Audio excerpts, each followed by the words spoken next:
Welcome to the Irresistible You podcast. This is the place to get a dose of empowerment to create the life you crave and deserve.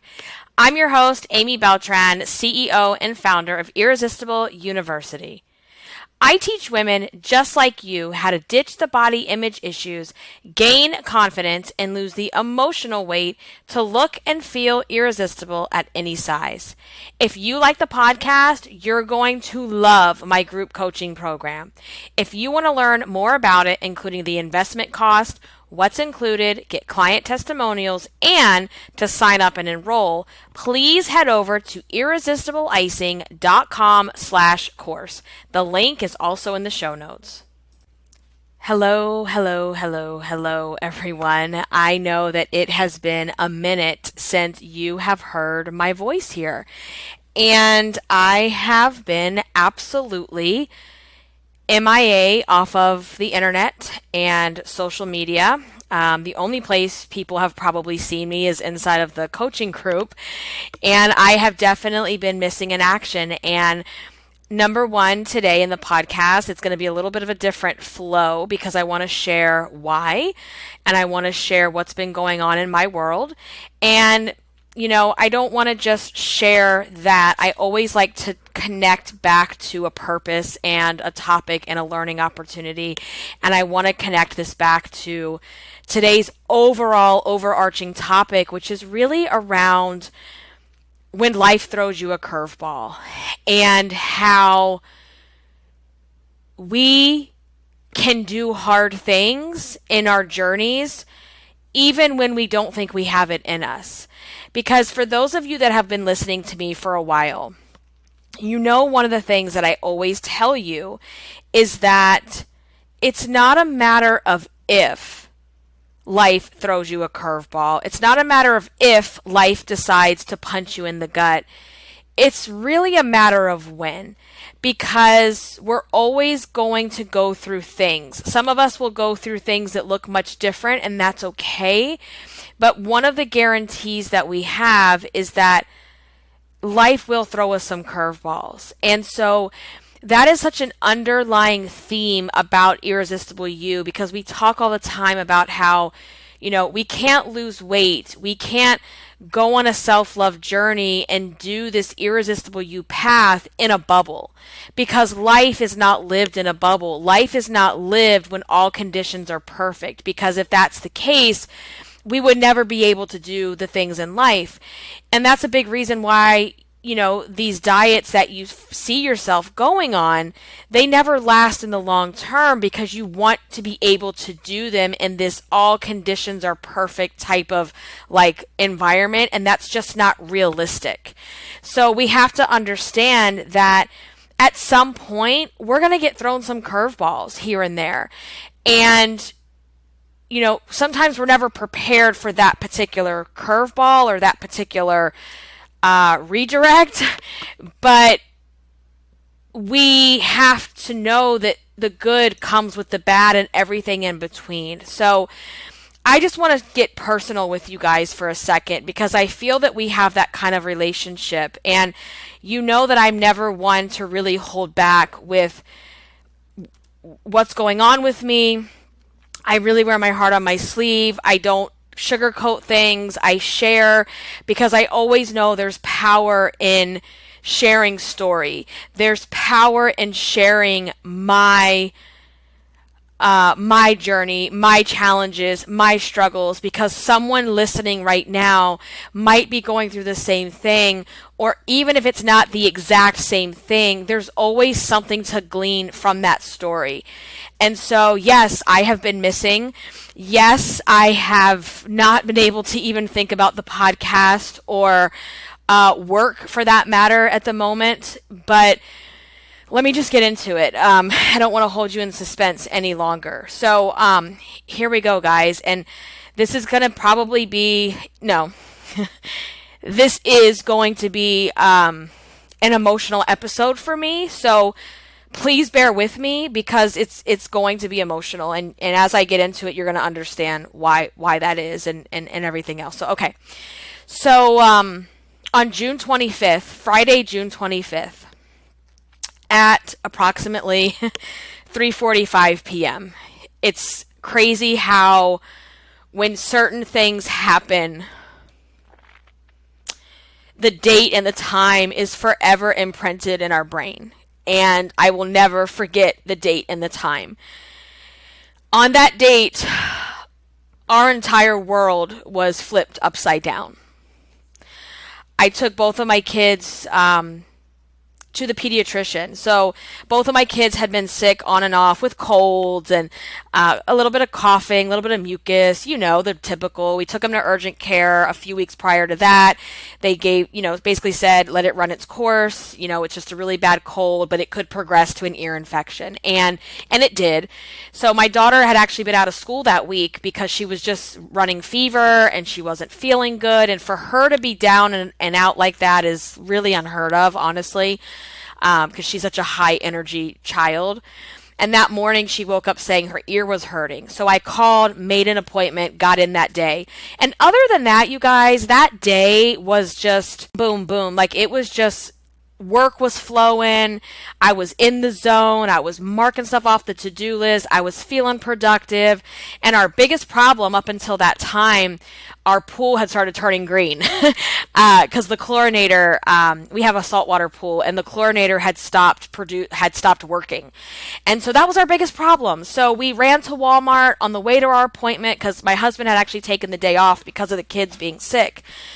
And we picked up some salt for the pool, some supplies for the backyard. We were going to let's go get this antibiotic. Let's get the thing done. And we're going to spend the rest of the afternoon working on the pool. And we're going to have a swimming weekend. It was Friday.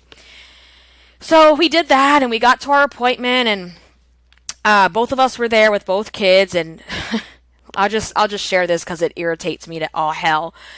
They wouldn't let my husband come back, even though we had 2 kids and 2 adults because of these ridiculous restrictions that are still out there, even though you can go rub shoulder to shoulder, elbow to elbow with some strangers at a bar and get drunk. I digress, right? So I go back to the room and they do Javi first, take his vitals, check his ears, like, oh, sure, for sure, he's got a double ear infection. Excuse me. Call in his prescription, boom, bing, bing, done, okay? Then they go and do Kat's vitals, get her on the scale, her height, da-da-da-da. And then the doctor comes in. And it's not the pediatrician that we normally see, because this was all kind of like last minute or whatever. And when she looked at her chart, she said, Mrs. Beltran, she's lost 3 pounds since your last appointment. And our last appointment was not even a month before this one. And I said, oh, well, that's strange. And I kind of thought, well, she's been running a lot lately. She's been staying after at school and they play hard and they go on walks and they play really hard outside. And I thought that's probably all it is. And I had kind of noticed maybe she looked a little bit thinner, but she also has shot up in height. And, as kids shoot up, they thin down. Anyway, she said, this is a little bit of a red flag because we don't normally see this kind of weight loss in a month on a 4-year-old. So whenever I see this, I like to just check their glucose. And I thought, well, that's just insane. Like, why in the hell would you check a 4-year-old's glucose? She's perfectly fine. And she said, I don't think it's anything, but let's just, I just wouldn't sit well with me to send you home and not check. So I said, okay, that's fine. And they came and they did her little finger check and she said, Mrs. Beltran, I'm really sorry, but her number is so high that it's not registering on the machine. Her glucose, her blood sugar. And in that moment, I'm holding Javi. She's sitting next to me. She's upset because she didn't know they were going to prick her finger, and she's crying. I said, can you please just get my husband? She's like, your husband's here? And I'm like, yeah, he's in the lobby. And she looked at me like why in God's name he's not back here? I said, they wouldn't let him back here. She was like, oh, heck no. And she went to have them bring him back because at this point, when she tells me this, I'm just feeling dizzy. My world is spinning and I'm trying to hold it together because I don't want my daughter to see that I am terrified. So she said, this could just be a fluke because she's had an ear infection that does sometimes cause that causes our sugars to rise when we're sick and this and that.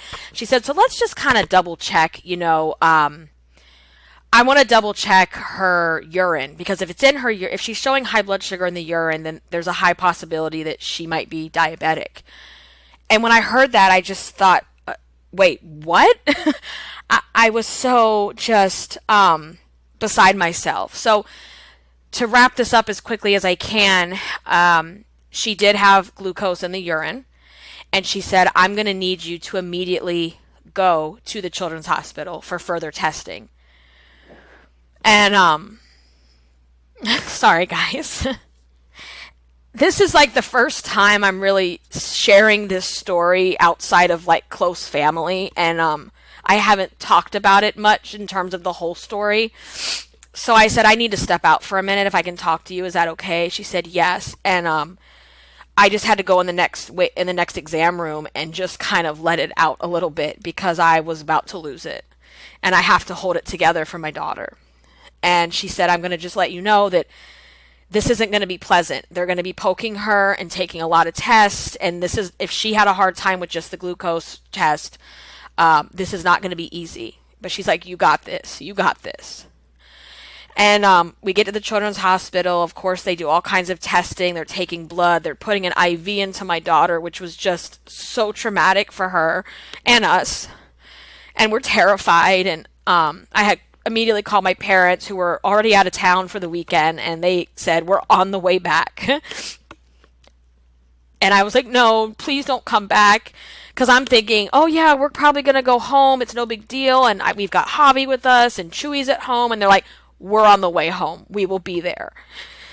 And sure enough, they, I haven't really had to say this out loud, guys, so please bear with me. Our little girl was diagnosed with type 1 diabetes. And that weekend, we spent the entire weekend in the children's hospital, my husband and I, and our daughter. And when I think back to that weekend and that first week, I don't remember a lot because I was just in, we talk about survival mode a lot, but this was actually literally survival mode. And we were in survival mode, taking this news in, and also at the same time dealing with so many emotions. I mean, I was feeling heartbroken, guilty. What did I do wrong? Did I cause this? What have I done? Is there something I didn't notice? How did I not know this was happening? And I remember one of the doctors saying, I bet you right now you're replaying the last 2 months in your head. And I said, yeah, how did you know that? And they said, trust me, there is absolutely nothing that you could have done to prevent this. If it's going to happen, it's going to happen. And the fear, the anger, the sadness, the madness, the shock, the just heartbroken, all in one. Just asking God, why? Why did this happen? She's always been healthy from day one. From day one in my ultrasounds, she's been healthy. How did we get here? How? And as I learn more about type 1 diabetes, and I'm quickly becoming an expert because I have to, it just happens. It's an autoimmune disease, and it has nothing to do with what you eat. It has nothing to do with lifestyle. It is not type 2 diabetes that your grandma had, or you have, or your mom has, and they can control it with diet and exercise and maybe a pill. And I wish that they called these diseases, I don't even like to say the word disease, I wish they called these things different names because they're so different. It just happens. And it won't change. It will not go away. It will not, I don't want to say it doesn't get better, but I mean, it kind of doesn't. You just learn how to manage it better. Her pancreas doesn't want to produce insulin anymore. And so That's now my job. My job is to step in and help be her pancreas for her. Those first couple nights in the hospital, you are reeling with the news and trying to be strong for your child and not have them see you melting down. And your child just being terrified. Why am I here, Mommy? What happened? What did I do? She said, did I get the, because ever since COVID started, she just calls it the virus. Did I get the virus? And I said, no, baby, that has nothing to do with it. And you didn't do anything wrong. And, being a diabetic, you have to be on insulin for the rest of your life. And so here they are injecting her at least 4 times a day. And at this point in our journey, you guys, like I said, it's all a blur to me. And I know that's the body's way of protection because it was very traumatic for all of us. It was taking my husband, myself, the nurse, the other nurse, and sometimes a fifth person to hold her down for these injections.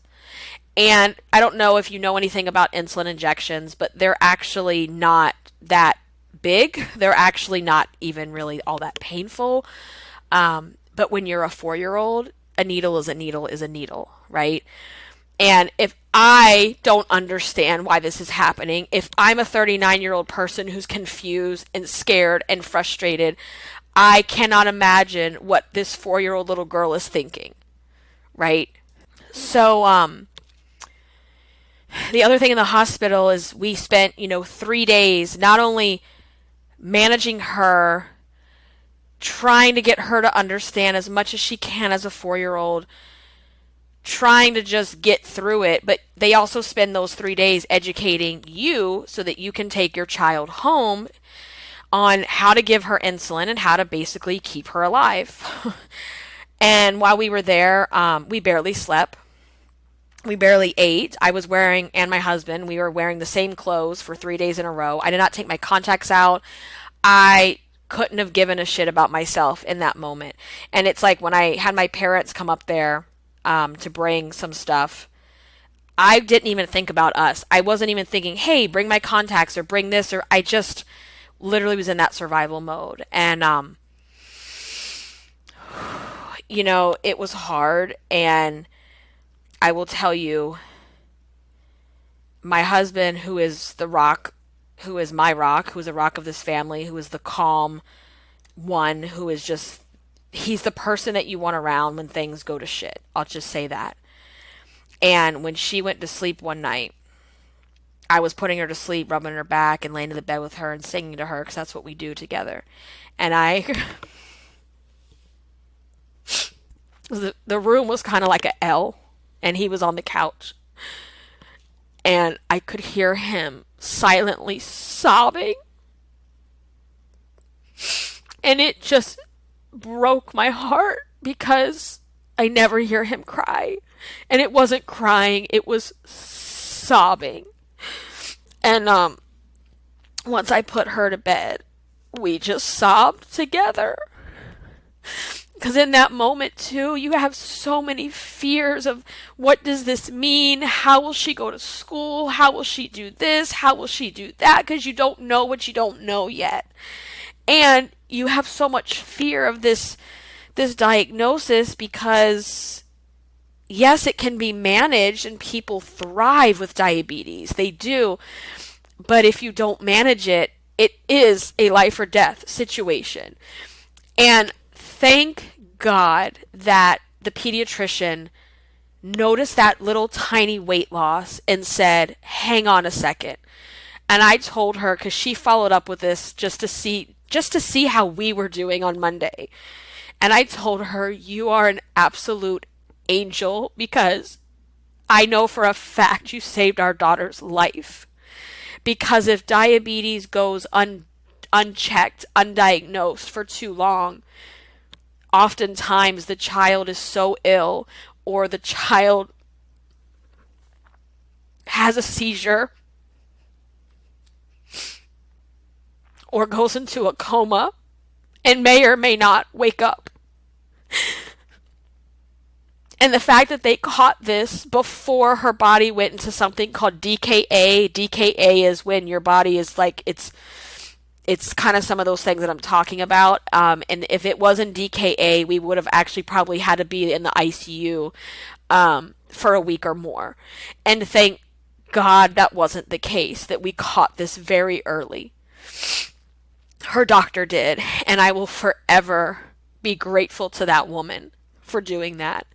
And our pediatrician office is just amazing.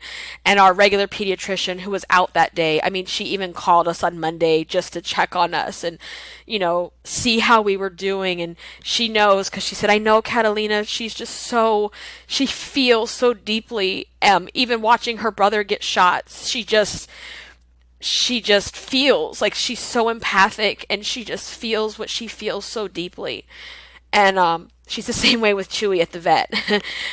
Anyway, so they send you home, with this little bit of training that they've given you. You've got literally a massive bag, like a shopping bag, like a paper bag, big paper bag, like a grocery store bag, full of supplies and prescriptions and insulin and all the things that you need. And it's a lot, you guys. It is just a lot.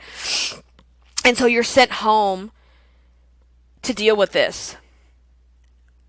Also, while the emotional toll this takes of the shock and the heartbreak, and holding your child down to give her shots while she screams and kicks and cries, and then continues to be upset for ever after that happens. I just remember times holding her, saying, it's okay, it's okay, it's okay, it's over. And while I'm holding her, I'm silently crying while I'm doing it.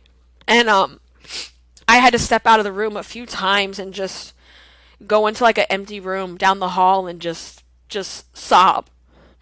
And I found myself wandering downstairs. I wandered into the chapel, and I just prayed and prayed and prayed and prayed.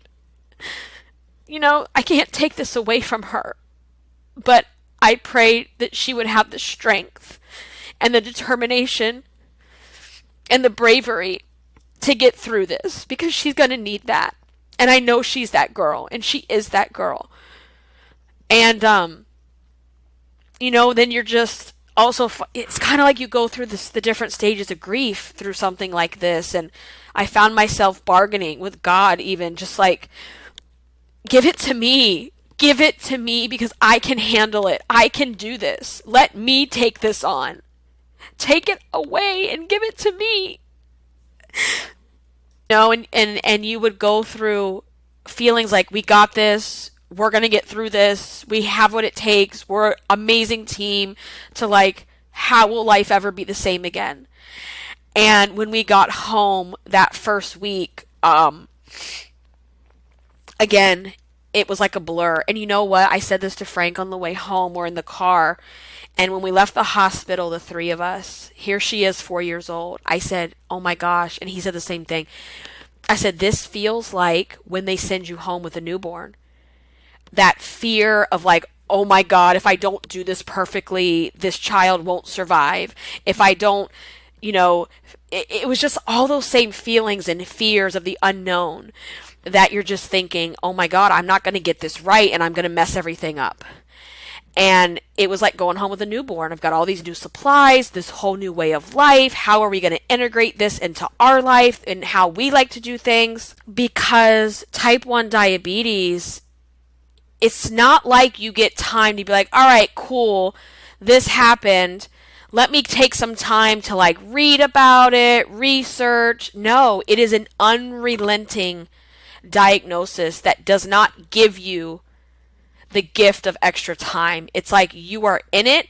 You got to figure it out. You got to get past all your own bullshit and your own fears, and you have to just learn how to rock it and how to do this. And that first week at home, oh gosh, it was taking both of us, and it was like She would hide, she would run, she would kick, scream, yell. And that first night when we got home a little bit late and I had to check her sugar because here's what we're doing right now. She gets a minimum of four insulin injections a day. Okay. One before each meal, one at bedtime. Minimum. If she is high at any other time, then that requires another injection, which that's very rare that we have to do that. I also have to prick her finger to check her sugars 4 to 5 times a day in addition to that minimum. So we're talking 8 needles a day at this point. And, you know, I work from home, but after 2 p.m., my husband's at work. So he had to take family medical leave because I couldn't be here home by myself with the baby. I can't hold her down and inject her at the same time. So anyway, that first week was a living hell. I'm not being, you know, over dramatic. It was a living hell. Because every single time, which you're doing this every 3 hours, you guys, it's like run, kick, scream, yell, cry. Then she's angry at you. And you're just so heartbroken because I don't want to have to do this. But I'm doing this because I love you and because I want you alive and healthy and happy. And everybody just kept saying, that's been through this, because thank God for support groups online and Facebook and all the things. Everybody just kept saying, I know it doesn't feel like it. It's going to get better. It's going to get better. I promise you it's going to get better. And we were just getting through the days. I'm talking about we were not sleeping. I don't even think I couldn't even eat that first week. I literally could not even eat food. You guys know this whole podcast, I'm an emotional eater. I was forcing myself to chew up a piece of cheese. Because I was just so distraught that I couldn't get food down. And then there was also the situation of I don't want to eat in front of her because I just had to get the food made, put it down in front of her, get her to eat it so I can give her her insulin. So the first week was very hard. However, let me just say this because this is tying back to what I was wanting to talk about also. You know, life is going to throw us curveballs, okay? It's going to happen. May not be diabetes, but it's going to be something else. What was super important and is super important to us as a family is that I will be damned if diabetes is going to hold this girl back. I will be damned if we're going to revolve our life around diabetes. Diabetes is going to revolve around us, if that makes sense. So that first week, she was supposed to go to dance camp, and we were going to do it. We had a plan with the doctor. We were going to roll with it. We were going to do it that Monday we got home, because we got home Sunday night, literally late. And it was just a wash because the panic, the freak outs. I'm like, we couldn't even get there on time because of how long it was taking to get the first injection of the day in. So that was a wash. I said, fine. That was Monday. By Wednesday, you guys, we had our kid at school. She goes to school half a day. I cut out the afternoon for right now. Now, granted, Frank and I were in the parking lot.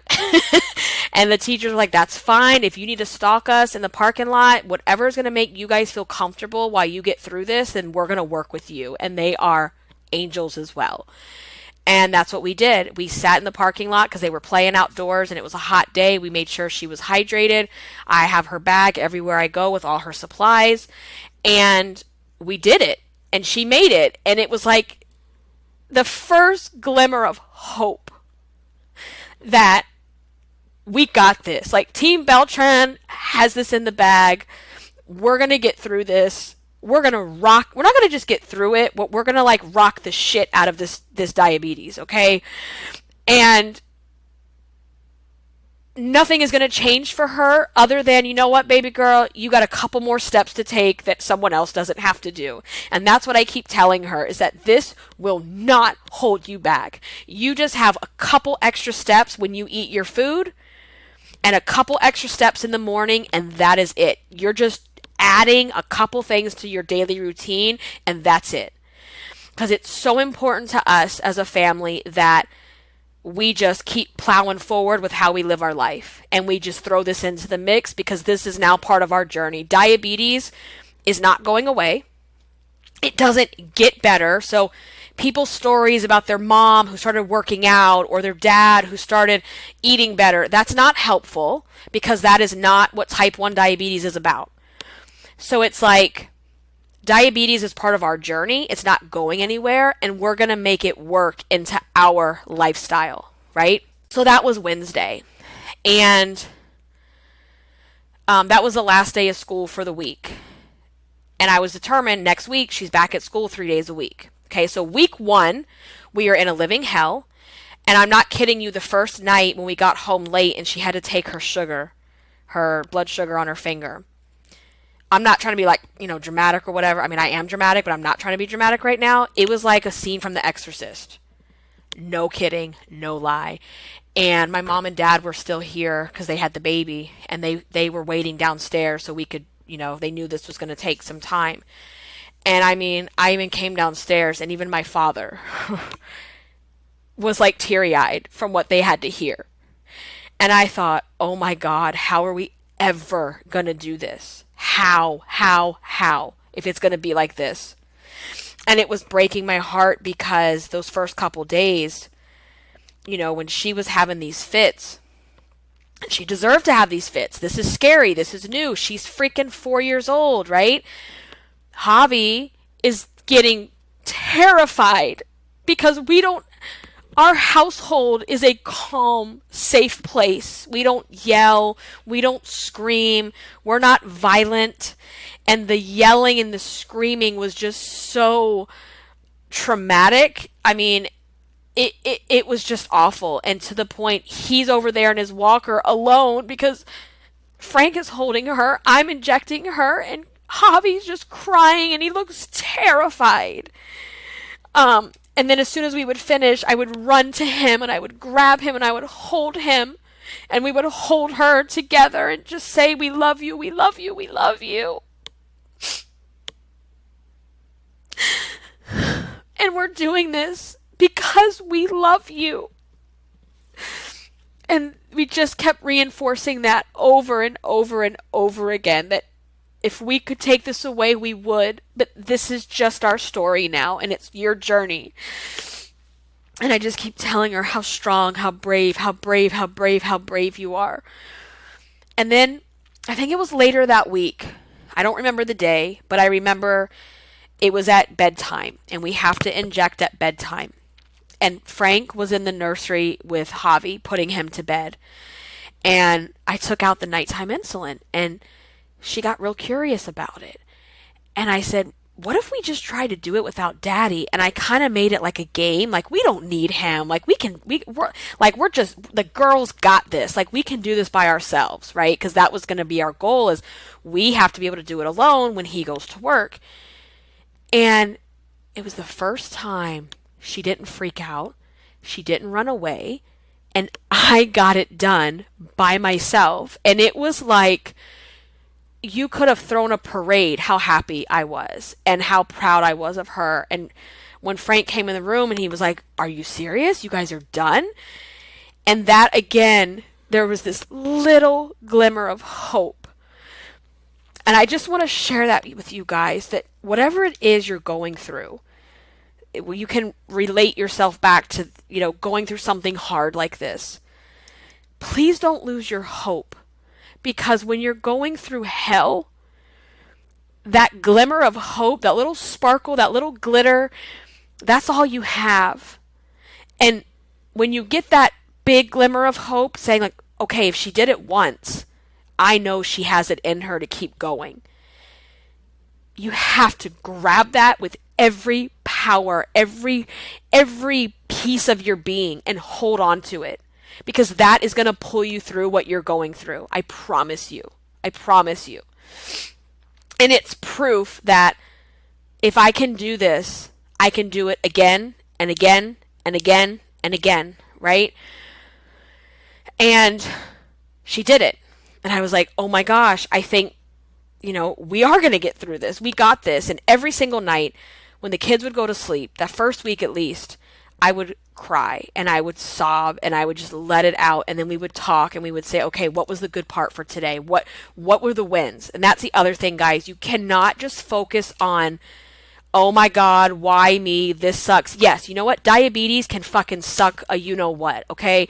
Diabetes sucks. And I pray every day there's going to be a cure. I pray every day in her lifetime there will be a cure. But I can't take it away.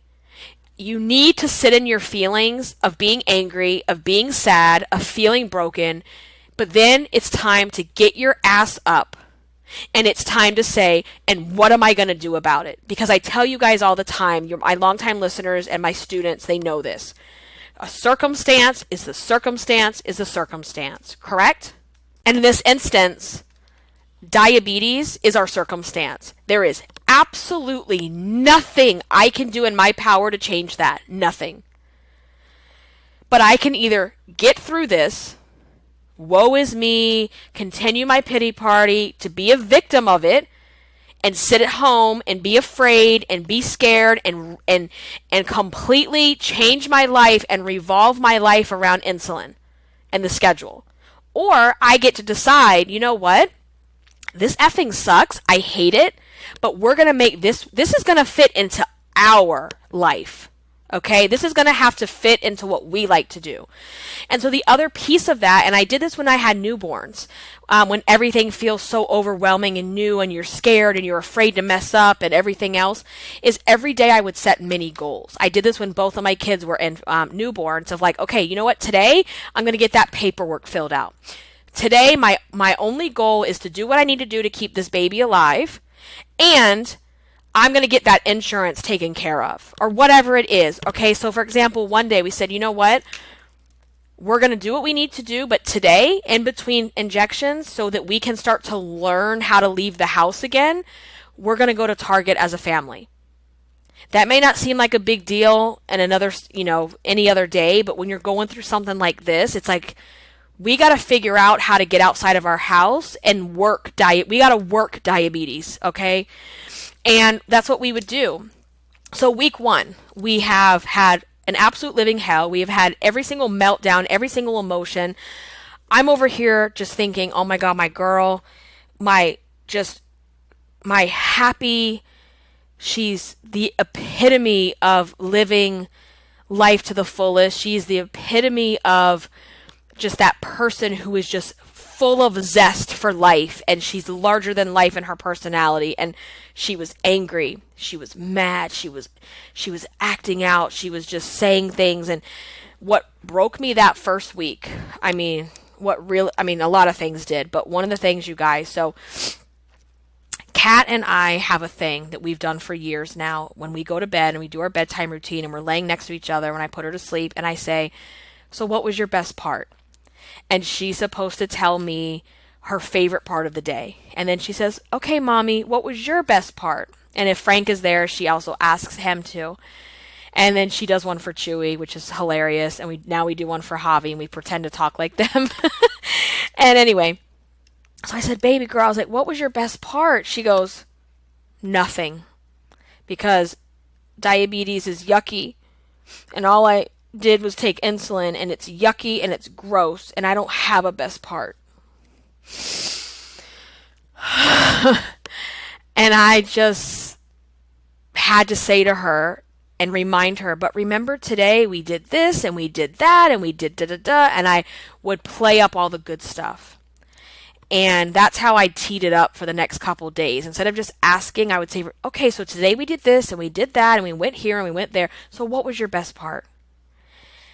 And that just broke me, because I thought, oh my God, like the thing that's been so hard, there's a lot of things that have been hard over the past month for us. But one of the many things is, the topic of this episode is life is going to throw you curveballs.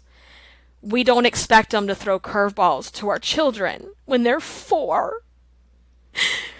And it just breaks me for her to have to learn these lessons that I thought I could protect her from for a long time. And I can't protect her from this. I can take care of her. I can help her see the positives, but that feeling that she's going to have to wrestle with about why did this happen to me, or this sucks, or like I think of life now almost as like pre-diabetes and after diabetes. And that's one of the harder things, is your little child having to learn that sometimes life just fucking sucks. It just does. And our job, my husband's job and my job, is to not let this take her down. I am been showing her videos of other kids. There's all these amazing resources with, even Disney now has a character with diabetes that wears a pump, and showing her role models and famous people that have diabetes that are thriving. There was one that just came out. She's an Olympian, and I'm just constantly putting that stuff in her face, because I will be damned if she lets this hold her back in any regard in her life. So then that gave us that hope. Week number 2, guys, we're going to school. We're going to school 3 days a week, and she nailed it. She did it. Like, she did it. She went to school. We were, figuring this out. We had one night where we went to the mall and we ate dinner at the mall. We did our insulin check in the mall at the bathroom. And it was just every day getting these little glimmers of like, okay, we can do this, we can do this, we can do this. And we would have a day where everything went beautifully, and the next day would be a meltdown. So we were starting to get to the point where I was able to do all her glucose checks. That's how we started. Is that now she's letting me do her finger checks when we're not having freakouts, we're not crying. And fast forward to now, she is cleaning her finger for me. She's getting out her Band-Aid. She's setting up the meter with the little strip, and all I do is poke her finger. She puts the blood on the strip. And I just look at her and I think, you are so brave, and you are so strong, and you are my little superhero. And she just inspires me in so many ways, watching her go through this, and how she is rocking it like a boss. Like, just the resilience that our children have, we don't realize sometimes, because we know how heavy life is. But once she got through that first week, this girl and her resilience. So let me just share with you, we got through that second week with school. I'm doing everything on my own now, from the injections to the glucose. And we're just like, we're rocking this. Like, we can do this. Like, we can actually do this. And the third week, she goes back to dance camp, the first half of the week. And the second half of the week, we had a trip planned to Texas for my sister-in-law's wedding, where Kat was the flower girl. There's a lot of people that would have just said, you know what, this is too hard. We're too new to this diagnosis. There's no way in hell we're going to be able to fly and do this and figure it out. And we said, no, we're not canceling anything. We're not canceling school. We're not canceling dance camps that were planned months ago. And we're not canceling our trip and our plans to be in this wedding. We're going to just figure it out, because if we don't figure it out now, then when? And I relate that back to your weight loss and your other challenges in life. It's like, you can't do your weight loss in a bubble. You better learn how to figure out how to go to the mall and make good choices, how to go to Target and not get all the snacks at the checkout line, how to get on an airplane and go on a trip and not completely self-sabotage yourself and your goals. You have to figure out how to live life with the cards that you're given, whether it's being overweight and trying to get your weight off, or whether it's dealing with type 1 diabetes with your child. You have to figure out how do I live my life to the fullest? How do I feel irresistible? How do I live my best life with the hand that I've been dealt? Because that card is either going to take you to your knees, or it's going to rise you up so high. And I tell my kid, I tell her, you're going to help so many other kids, and you cannot throw this away. You will not just throw this away. You are going to use this, and you are going to help people, and you are going to inspire people. And I tell her all the time, I'm like, what would you tell any other kid that has diabetes? She's like, I would tell them it's going to be okay and don't be scared. Because my daughter, she's always said she wants to be a baby doctor, a pediatrician. And I'm like, who knows where she'll end up? But what I know for sure is that this will make her more resilient. She will be able to face adversity better than most people. She will be able to be so self-aware of her own body and how her body's feeling and just all these amazing traits. That's how I choose to look at it. And you need to feel both. You need to let yourself feel, oh my God, how is she going to do this? And the grief and the pity party. Allow yourself to do that and then get your ass back up and figure it out and figure out what you're going to do. So we went from exorcist moment on night 1 to, you guys, last week. We are rocking the shit out of diabetes, okay? She's over here doing her insulin at the airport. We're checking blood sugars in the car. We're doing insulin injections at the wedding reception in the bathroom. And we're just rocking it. Like, she's rocking it. And I tell her, you're Wonder Woman. You're my little Wonder Woman, and we got this. Like, we talk about how we're all a team, and we just fill her up with so much confidence and support. And between Frank and I, we will literally do anything we have to do. Anything to make this an easy transition for her. And at the same time, we also tell her, you know what? Diabetes stinks. But this is what we got to do. We got to deal with it. We can't take it away, but it's all about how we look at things. And she's just amazing. She is so amazing. So here we are, less than a month in, and she's reminding me. She's like, Mommy, I got to go take my insulin. Mommy, can you go do my finger check? And it's just amazing, you guys. And it's only going to get better because we just had an appointment also to get her on a tubeless wireless pump that literally looks like a little sticker. It's like a raised pod sticker that will allow me to dose her insulin without injecting her 4 to 5 times a day. So you get 1 injection every 3 days. That's it. Amazing, the technology and the things that are available. We also have a device coming in the mail any day now that will continuously check her glucose, which means I don't have to prick her finger 5 times a day, I'm mind blown at what they have these days. And the tech is only improving. There's already updates. There's already things coming out. I can't even imagine what will be available in 10 years when she's a teenager. And, our main goal is I don't want my daughter to feel different. I don't want her to feel like she is called out in any type of way. She just has a couple extra steps to do, and that's it. And it was important for me to break my silence. It was important for me to share where I'm coming from, where I've been, because I just couldn't speak. I would get on social media and I would start scrolling, and I couldn't do it. And I know this is irrational, but it's how our brains work. Those first couple days or week or whatever, I would get on social media and scroll, and I would just feel angry. I was so angry watching everybody else just carrying on with their life like nothing has happened, because nothing's happened to them. And just the fact that they can still be so carefree. And, if this is something you guys want to learn more about, I will certainly do more episodes and I will share more, because this is just barely skimming the surface of what we've been going through.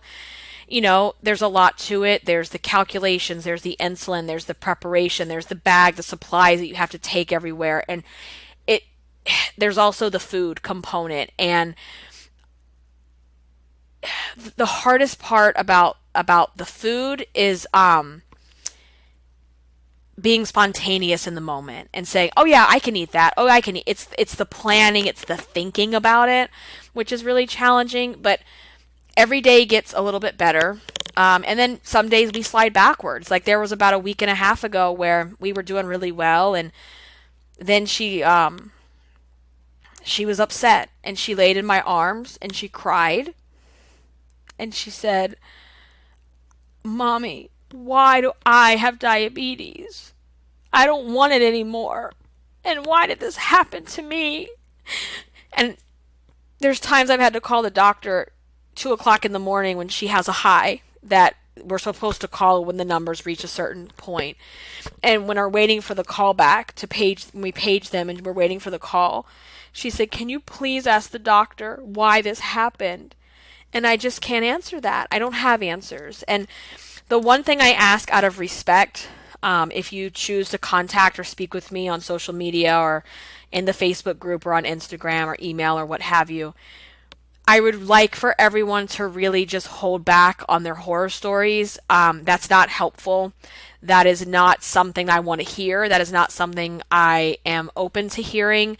I don't think that's helpful whatsoever when someone is going through something. What's going to be helpful for me is just, you know, if you have inspiring stories that you've heard from your own personal experiences, just kind words, horror stories, or oh my god, did you hear about this, or maybe it was caused by such and such. That's not helpful, and I won't I'm not going to reply to things like that. So that's all I ask out of respect for me and my family. Yeah, so we are adapting, you guys. We are kicking butt. We are doing everything we need to do. It's a roller coaster. Everything was going great yesterday. It was Frank's first day back to work, and everything was, going okay. And then last night she had a super high number in the middle of the night, which means I have to check her number. I have to dose her more insulin. I have to call the doctor. I also have to check her urine. And meanwhile, Javi wakes up. He's throwing up all over me because he spit up. And it was a shit show. And that's how it goes with this. Some days it's going to be a shit show, and other days it just flows and it just goes. But diabetes is a constant chasing of numbers. It is a constant 24/7 it's just, it doesn't stop, where you're constantly having to think about it. And it is getting better with time. It is getting better with time. I heard someone say it doesn't get better, it's just that you know more. And I disagree with that, because when I learn more and I know more, it is going to get easier. It does get easier the more I'm comfortable with it and managing it and learning how her body is reacting to certain foods and certain doses and things like that. So, oh boy, it's a lot and it's heavy. And like I said, this was going to be an overly emotional episode. So if you're still listening, I love you and I appreciate you, and I thank you for listening and being part of our Irresistible You fam. And yeah, I needed to get back. I couldn't even think about anything else. Like, work was been the last thing on my mind, and I needed to get back, and I want to be back. And I needed time to process this before I could publicly speak on it. And now that I've processed through a lot of it and I'm getting a grip on things a lot more, I'm ready to share that with you guys. So I appreciate you. And if you want to know more, I will certainly share more, because, again, like I said, this just barely scratched the surface of what we've been through this past month. But just, again, relating it back to your own personal journeys and struggles, is that there will be curveballs. You may not be prepared for that specific circumstance, but what you have control over is how you react. So understanding that sometimes you need some time to get through it. You need time to grieve. You need time to be angry. You need time to feel. And then it's just like the different phases of grief. You get to a point where you're accepting and like, this is just what it is. So and I tell my daughter that too. I said, there's two ways you're going to do this. When we were having a hard time with the injections, I said, there's two ways. Number one, daddy has to hold you down, which makes it so much harder. You scream, you cry, you work yourself up. That's one way of doing it. And it takes way longer to do it that way. Or you learn to be calm, practice some of the technique I've been sharing with her, some calming techniques, and I give her my little glitter wand and stuff like that. And you breathe through it, and we get it done in like literally 10 seconds. And that's going to be up to you to make that decision. And so it took her some time, and she's now realized, okay, like, this is the choice that I have, and I choose to make this easy. So now she's helping with the injections. She's cleaning her legs. She's helping me press the button on the pen, and just that curiosity. And I just give her so much credit for her resilience and her strength and her bravery at 4 years old. And the amount of information that she understands about diabetes is just mind-blowing. Like, she'll look at food and say, okay, if I eat this, I have to take insulin, right? And it's like, yes. And certain foods, she's like, well, if I eat the cheese or the pepperoni, I don't need insulin, right? Like, she gets it. And anyway, so that's my life at the moment. It's taken up a lot of space. It is taking up a lot of space, but it's only going to get better. And it's, right now I feel like diabetes has been living in the front seat with us. And as time goes on and we get more comfortable and we get the different technologies that I was talking about, diabetes will be in the back seat. It's not going to go away, but it's always going to be riding with us. But it doesn't have to be the center of attention anymore. It'll get better. It'll get better. And the same for you. Whatever it is you're going through might feel like it's the only thing right now. And eventually it just becomes the back seat, or it's even riding. Girl, it might be right in the trunk, in the suitcase. That's where I plan on having it at one point. Okay, that's where I would like to go. I would like to get to. So yeah, so that's it, guys. If you're still listening, thank you. I love you. I'm gonna run, and I will follow up and catch up with you guys on Instagram. I'm at Irresistible Icing, or inside of the free Facebook group. Until we speak again, stay irresistible. I love you. Bye.